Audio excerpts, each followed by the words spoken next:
it will likely be 99 no's before you get a yes. But then you're going to learn from all those no's, and next time you're going to get 49 no's before you get a yes. And later on you get 9 no's and you get a yes. And if you keep on improving your sales process, the conversations you have, the caliber of people you have them with, you start getting more yeses than no's eventually.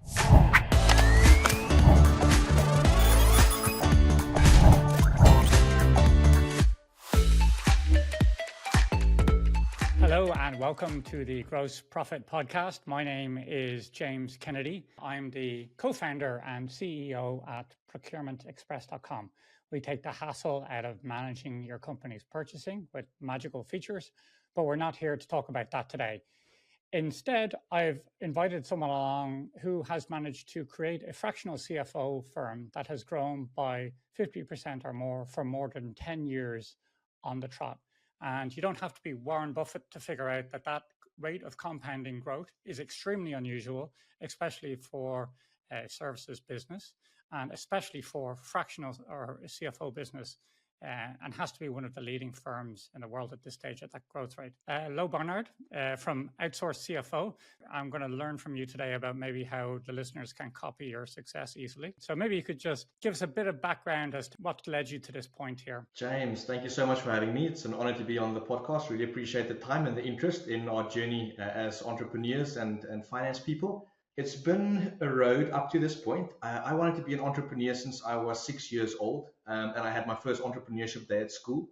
Long story for another day, but I always had in my heart like creating companies and building something from scratch would be a really exciting career choice. I deviated from that through studies, going into the accounting route, following my dad into the chartered accountant route in South Africa, which I thought would be a good baseline foundation to gain business and financial skills that you can take into commerce and into entrepreneurship. And we then did just that. In our third year of articles, kind of 7 years into this study and articles journey that you need to become a CA, we went to a startup grind event in Cape Town. I think it was the very first one ever. And a successful entrepreneur was put on stage and they were interviewed about their journey with their company.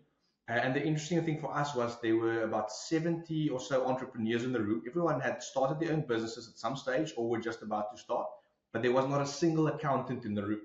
So we thought, whoa, someone has to be the accountant for all these startups, for all these entrepreneurs who will probably make loads of financial and tax and structuring mistakes if they don't have someone finance in the room.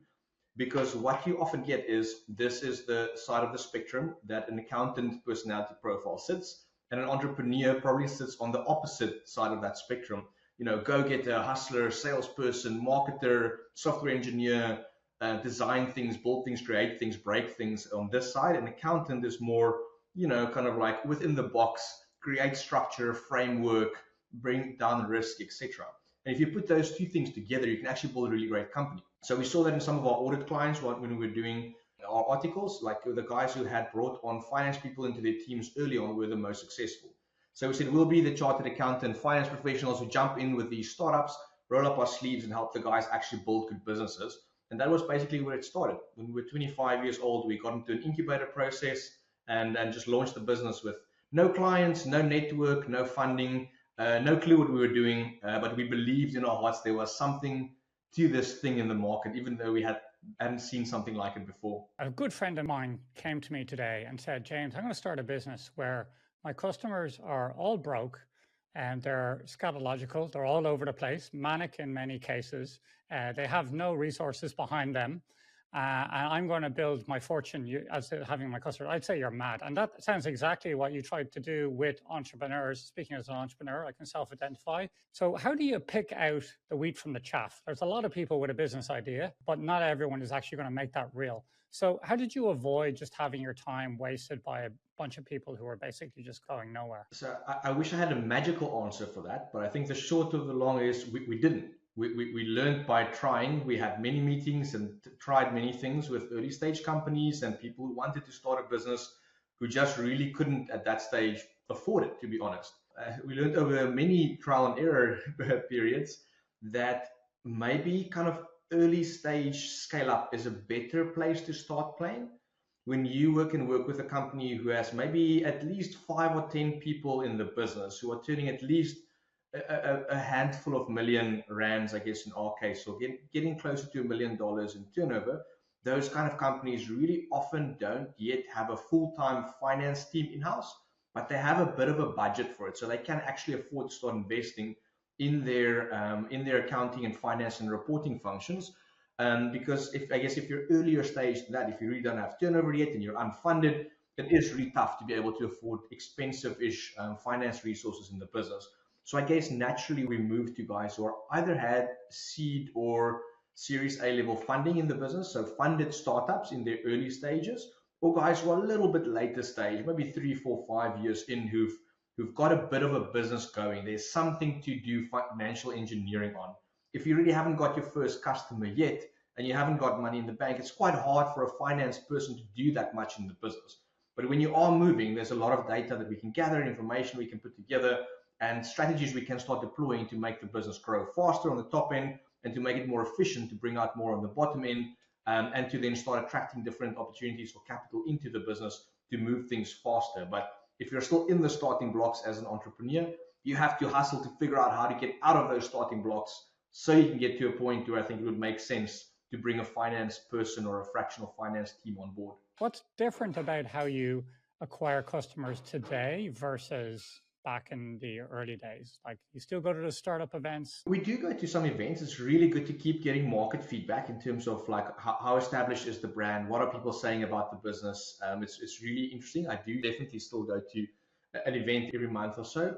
Definitely not pounding the pavement we used to. I think in our first kind of 6 months of business, there would have been 4 or 5 startup events every week that you could go to in some shape or form. And we went to all of them. Not only for the free beer and food, but also for the network and trying to find who can you find who can be or can refer your next client to you, which in that case was kind of close to the first clients.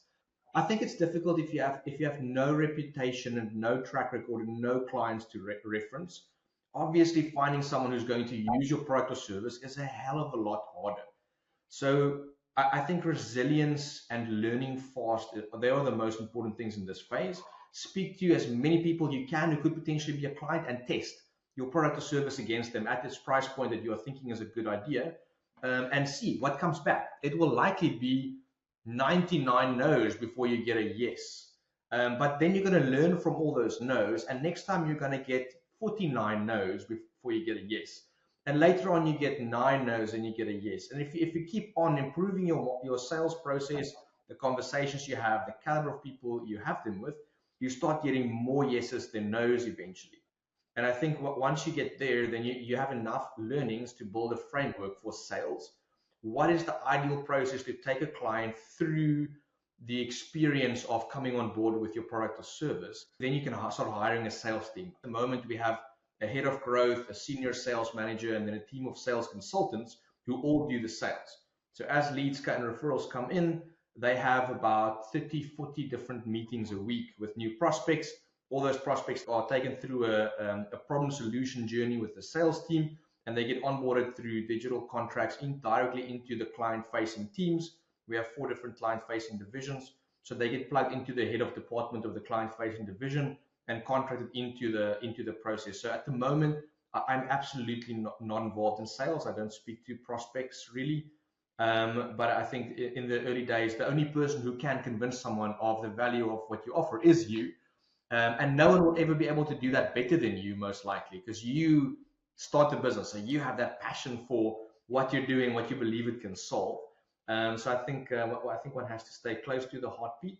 And there's different phases where you have to initially become a salesperson. You have to learn the skills to market and sell what you offer. If you can't sell to someone, you can have the best product in the world. No one's going to be able to buy it because you're not selling. So that's a big early skill to double down on. So you've particularly leveraged business competitions, I'm going to call them, like 35 under 35, you see there in South Africa, where there's a lot of organizations out there willing to help people who want to get started. I guess you didn't fit the profile, am I wrong? Like normally those startups are like tech businesses or biotech, but you managed to sell a story that meant that you were able to build your professional services business into these business competitions. So how did you manage to do that? And is that still an opportunity, or is that boat sailed? So we were quite lucky. In our second year of business, Microsoft BizSparks became a big client of ours.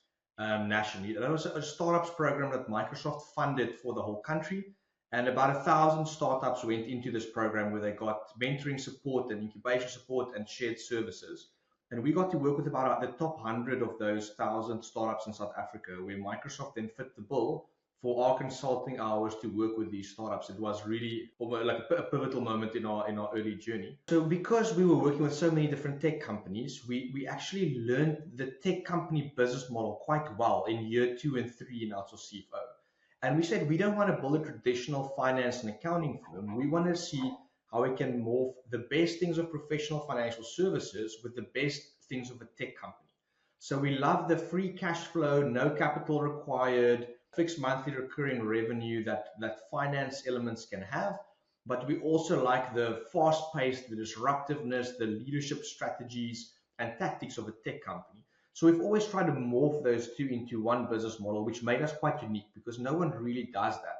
Tech companies don't do professional financial services, and finance people don't tend to think like tech companies or build their businesses in the same way. So I think that made us quite unique and quite interesting for some of these entrepreneur programs where with the Entrepreneur of the Year competition, we actually managed to win that against 2 companies that were much bigger than us at the time. Because we also, our service inherently serves entrepreneurs to build better companies as well.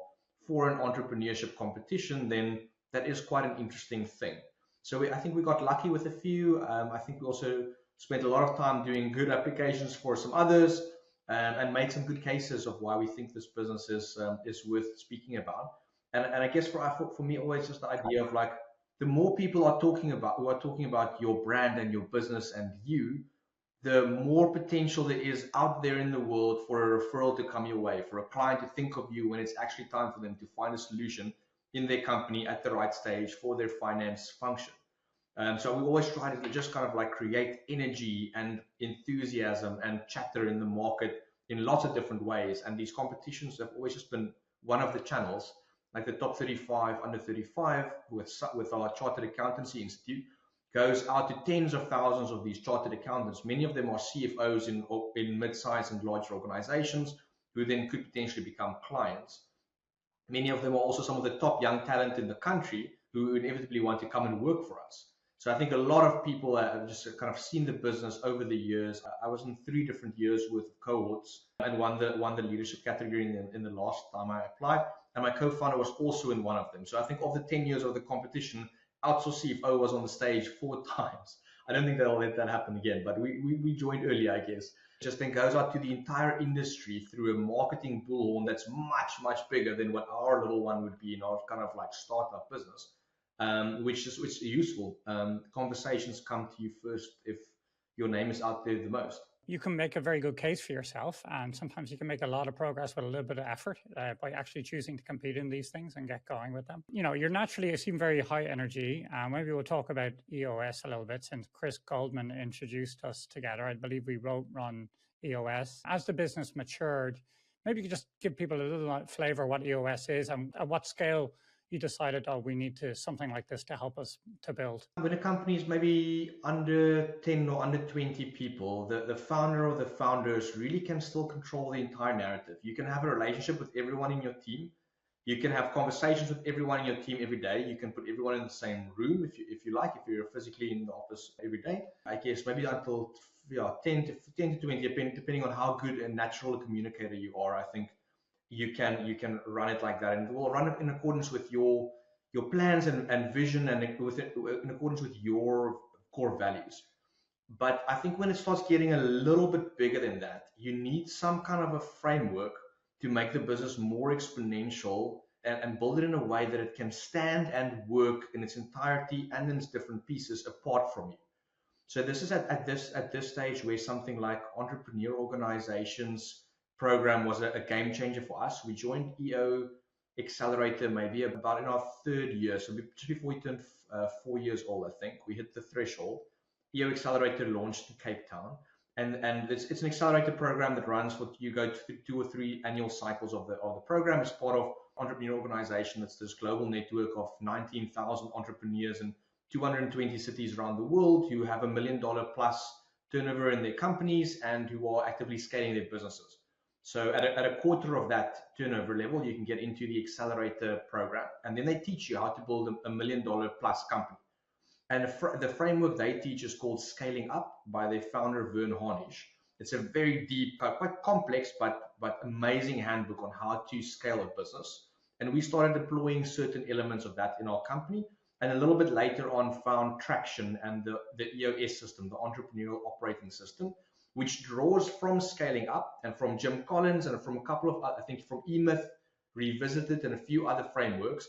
And they create kind of 20 tools that get you 80% of the results. So EOS you can implement in 6 months in your business easily, and it runs really well. It covers all the major elements of your vision, values, framework, your operating system, how you execute and operate, and what processes you run, how you build your team and manage your team, and how you create strategy at the end of the day to make sure the company keeps skyrocketing. If one finds one of those frameworks, and you double down on it, you really take it in, you test things, and you build every quarter, you build certain pieces into the business. Eventually, it can start running more and more without you, where you extract yourself from certain divisions within the business and put a capable leader in there because things are already working there. We spoke about the sales process earlier, kind of like in year 1, 2, and 3, you are sales. And eventually, kind of if sales starts running quite well and there's a good repeatable process, you can get a sales manager that can take that over, and they also then learn and get better. And eventually, if they do sales for 40 plus hours a week, every week they're going to get as good as you or better than you. My head of growth is way better than me at sales at this stage of the fight. But I think that then you kind of like take every division within your business, every core function, and scale it up.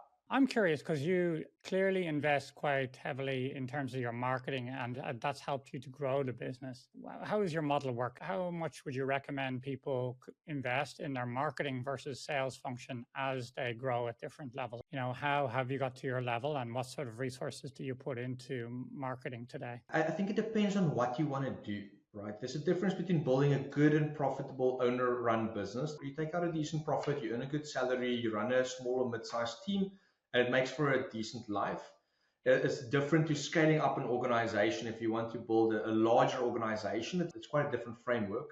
And it also depends on whether you're going to fuel your growth with capital or not with external capital. Like we bootstrapped our business throughout all of its phases, which is, I guess, a slower growth process than you would if you put millions of dollars of growth capital into it fairly early on. I mean, 50% of the year is not slow by any measure, right? So we're lucky in that with it being a services business, with a completely online delivery and process flow for its operations, it is fairly low cost and to run. Like it isn't capital intensive. Like you have to build this, millions of dollars of software before you can start going to clients, or you have to buy millions of dollars worth of inventory or machinery or something of the sort. So it is quite lean.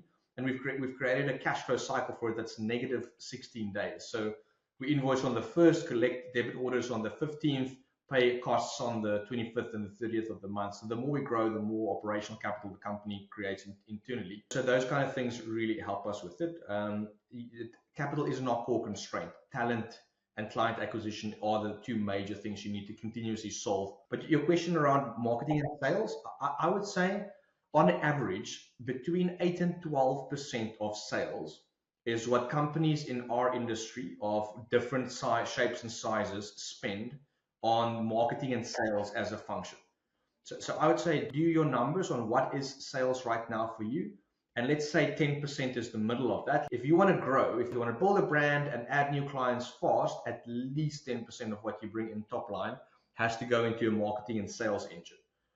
So that's always been, we've always kind of like played between kind of like probably between 10 and 12%, taking a big portion of our margin, which otherwise would have been profit, and plowing that into marketing and sales efforts because that makes the business bigger. If you have let's call it $1 million company that has like a 30% margin versus maybe a $5 million company on a 10% margin, you're still going to make a lot more on the bigger one, and you have a lot more leverage because you can stop your sales and marketing year and go up to a larger margin year when you are ready. For us, our preference was always, how do we first create scale? Like, let's build a team. For us, kind of like it was in at least 100-man team.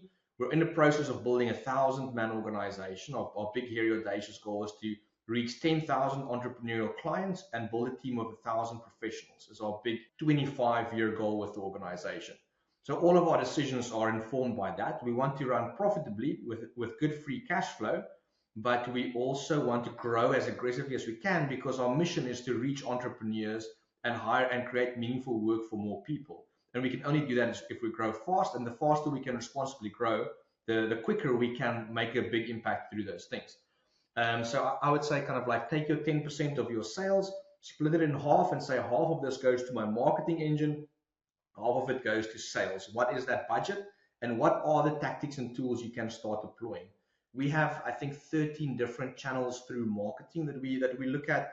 There's social media marketing, there's video, there's competitions, there's events, there's search engine optimization, there's blog content, there's a whole bunch of different things for which we have specialists for every single one of those things under a marketing manager in our growth department. Like we spend hundreds of thousands a month on marketing and sales efforts, which then in turn just bring in the new clients. We have, I think we're signing clients at about 1 to 2 per business day at the moment. We're adding new clients because of this marketing and sales machine. 5 to 12 clients a week come on board with the organization. I feel like South Africa is my secret weapon when it comes to acquiring international customers, especially when it comes to marketing. They have some of the finest advertising schools in the world. AAA is one of them. There's Joe Public, some great advertising agencies. Do you bring that expertise in-house, or do you have in-house people work with agencies locally there? When we were really small, you can't hire someone good that does it. So then you get a marketing agency who brings in a couple of those core skills on a fractional basis, almost like what our service would be to a smaller business. And you learn from them. As soon as you realize that budget now, you remember your sales is growing as you get bigger, so your number you can spend on marketing gets bigger. So now when you hit a point where you're spending more with your outsourced marketing firm than what you could if you hired an internal marketing manager, that might be a trigger point where you'd say, okay, maybe I should consider finding an up-and-coming marketing manager who can do a good couple of the things that they do currently and replace them by hiring full-time. Because in 5 different areas, they're giving me, let's call it 40 hours a month of time. Whereas if I bring it in-house, I might get a full-time person for that amount. Now, granted, you'll never get someone who understands absolutely everything in marketing, right? The person who's a deep SEO expert might not love social media creativity, might not be a good videographer, might not everything else. Same with finance, right? Your great CFO isn't going to do your bookkeeping and vice versa. So you build as you move. So what we did kind of like originally started with a junior person in-house and external consulting businesses that brought in the expertise. And then we got quite a strong marketing manager who could run with marketing.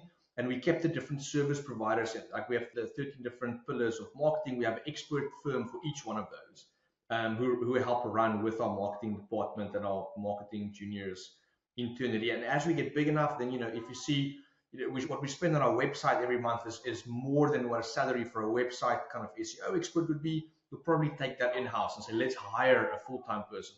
And you kind of like, that's how you build the marketing engine in-house over time, which is the same way you build an operation engine and the sales engine and everything else through the different phases. In the early days, when 12% of a smaller number is like, let's say, okay, that's the price of a lawnmower, no problem, I'll spend that. I'd rather have some marketing than a lawnmower. And then maybe one day it becomes a small car. And then another day, it's actually quite a nice car. And then you're looking at spending maybe the price of a small apartment on your marketing. How have you dealt with that personally? And when your clients are facing this point in their business, when the figures get bigger, it starts to become more zeros on the end. Maybe there's an emotional component. You're suddenly feeling like, especially if you're fully funded the business yourself, is your money going out the door. How do you deal with founders who have to decide about what to take out versus reinvest? How do you talk them through that decision? I guess, again, it depends on the strategy. You'd have to look at the shareholders. What is their expectation? Like what is their phase of life? Are they looking for a return right now, or are they looking at a bigger return in the future? Because those are probably going to weigh against each other. If you put more into marketing and sales now, you can get bigger and you can have a more exponential future, but you're not going to make that margin while you spend it on marketing and sales all the way there. Whereas if you're happy to grow kind of like slower and more organic, you can take out more margin as you move, but you're never going to get this kind of an exit or to this kind of a profitability level if you're that big, because you just simply haven't done the scale. So for us, because when we started when we were 25, unmarried with no children, the bunch of us three co-founders, like we've always had a very long-term view on it. We didn't need to necessarily take out much. We never earned a proper market salary. We were only articles clerks for 3 years. So we got used to kind of like compromising on earnings to build something we believe in and that we know will have a lot of value in the future. So for us, that was quite an easy decision to say, like, look, we still want to maintain a small margin in the business. We still want to be able to pay dividends and earn a good market-related salary, maybe not in year 1 or year 2 or year 3, but somewhere downstream you get to a point where you get to, repetitive dividends and a good market-related salary for the work you do. You're 10 years into the business now. I mean, that's a lot of work, Louw. You put in the hours, do you still feel as good about just putting more money back into the bucket as you did on day one, or has your opinion changed over time? No, super happy. So we are, at 10% of our growth goal in terms of our BHAG. So we've got a lot of scaling up to do. We will keep reinvesting in the business over the years. We are taking out a decent margin at the moment. We're keeping it kind of at a steady kind of 10 or slightly above 10% profit margin. Where we're sitting at the moment, if you pay a proportion of that, you put in your vault. A proportion of that you put in your pocket. You take it off the table. Because we have reached a certain scale, 5% of turnover is actually quite an interesting number by now. It's a small percentage because we're reinvesting a lot, but because of the investment, we've gotten so big. So a small percentage of a big pie is actually quite nice. Yeah, so it's again just the personal preferences, needs, life stages of the founder and or shareholders that will dictate what you go for. I've got two questions for you, but one is, who is your business hero and why? Someone that I feel I have quite a soft spot for is probably Richard Branson. What he has managed to achieve in one lifetime, I don't know if it's the case anymore, but at one stage he had 10 different $10 billion companies in his group. I'm not sure. Some of them may have gotten bigger and some of them may have dived below that. But nonetheless, he's created an absolute beast of an organization in his Virgin Group. And in his later life now, kind of his way into his 70s, I think, he still says he's doing the most meaningful work of his life now through their foundation. Because he's created that scale, there's now such a massive impact that can be created through their non-profit efforts in the group. So I love his heart, I love his thinking, I love his craziness. Entrepreneurs, like you mentioned in the beginning, are often crazy. And also, I guess we've had the privilege of spending a little bit of time with him. He has a wider estate in South Africa and quite a lot of ties to the country. And maybe 5, 6, 7 years ago now, the Branson Center for Entrepreneurship became a client of ours in South Africa. So they have a foundation in the country that serves early stage entrepreneurs in different kind of ways. And that foundation and some of its projects that are all in our portfolio. We service the group. We went to the launch of this foundation, I think it must be about 6 years ago, and actually got to meet Richard and spend a couple of minutes with the man on his estate at that function. And he was really lovely. He was what the package says it is. Spoke to me and my wife with such interest and such enthusiasm about our little businesses that we had. That it was just, it was very, very validating for me to see this great entrepreneur taking interest in these youngsters in the early days with their different ventures. I'm not sure I'd want to be Elon Musk. Like, he seems like a pretty manic existence. But Richard Branson certainly seems to love his life and enjoy it, as well as doing all the other things. Yeah. If you look at Richard in terms of his family, his kids, how he's having fun, I really aspire to that kind of life design, which is, I think, the opposite of what a Musk kind of profile would do. Financially, one of the most successful entrepreneurs in the world, but at quite some significant costs that I am not willing to pay on my journey. Okay, so congratulations on getting OCFO.com. I'm sure that was not cheap. I'm graduating into more international purview now. So, funny story, it was super cheap. Someone sold to us for $1,000 in the first month of COVID. It was a miracle. It should cost about $1 million by valuation. If you told me $1 million, I would have been not surprised. So genius. I love the hustle. You got it. I put a bid in, the minimum bid on the platform, just to get a conversation going with the agent and the owner, and they released it and we bought it. March 2020. It was an absolute miracle. Wow, boom, brilliant. Well, it makes you look like a rock star because that's a great domain. Who's the ideal customer for you today? I know you work in South Africa, but internationally as well. Like, who would be the chef's kiss ideal customer to listen to this and know to reach out to you to start working with you? That's always a hard question for me to answer. We've got 4 different client-facing divisions, and they've all got a different ideal client profile, and they all have call it a small mid-sized business focus in one way, as well as somewhat of a corporate focus in the other way. So kind of the core offering for the CFO and the accounting divisions would be, I'd say, kind of an EO entrepreneur style business. One business in the group is maybe $1 million or a few $1 million in turnover. It's not massive yet, so it needs external finance input, fractional professionals who can come build the accounting systems, accounting processes, CFO function elements within the business who can help capitalize and grow the company. Those are great, fractional accounting team, fractional CFO services offering clients. We have also in the last few years been finding really good revenue growth in, let's call it enterprise level clients, maybe people with organizations with like 1,000 or 2,000 people, where there's a 50-man finance team who simply can't keep up with their rate of growth, their rate of acquisitions, the chaos in the business, maybe the rate at which people are leaving in the finance team. There's a very big talent shortage across most parts of the world for accountants. The US and the UK particularly really struggle to find good accounting talent. Not enough young people have qualified as professional accountants in the last 10 years because they thought accounting was going out of fashion. And the interesting thing is accountants have become more in fashion than ever before, I think, because we can actually really now not just crunch the numbers, but actually add the value to organizations, which our brains were designed for, I think, originally. Yeah, I mean, the role has expanded, especially here in Europe with the ESG agenda. They've taken on new responsibilities when it comes to environmental reporting. That's a big thing. Obviously, people are now getting ahead and starting to understand the importance of finance to actually driving the business. You know, many of the CFOs I speak with, accountancy is table stakes, and then there's the learning how to drive and create the right KPIs in a business to drive growth. And once you do that, that's what you need to get beyond the 20, 30 people stage we were talking about earlier to what you are today. So maybe you just wrap up with that. Tell us how many people are in your organization today and how can people get in touch with you? So we're a little bit over 100 at the moment in Outsourced CFO. So ocfo.com is probably the best place to find us. There's a contact page there. My personal LinkedIn page is also a great spot to find us. If you follow my story on there, I try to share most of our business journey on there in a structured way. Direct message there will always get answered. An inbox in ocfo.com will always go to our head of talent, which is quite useful, or to the growth team if it's a client inquiry. And it's probably a good place to find out more across social media or on the website.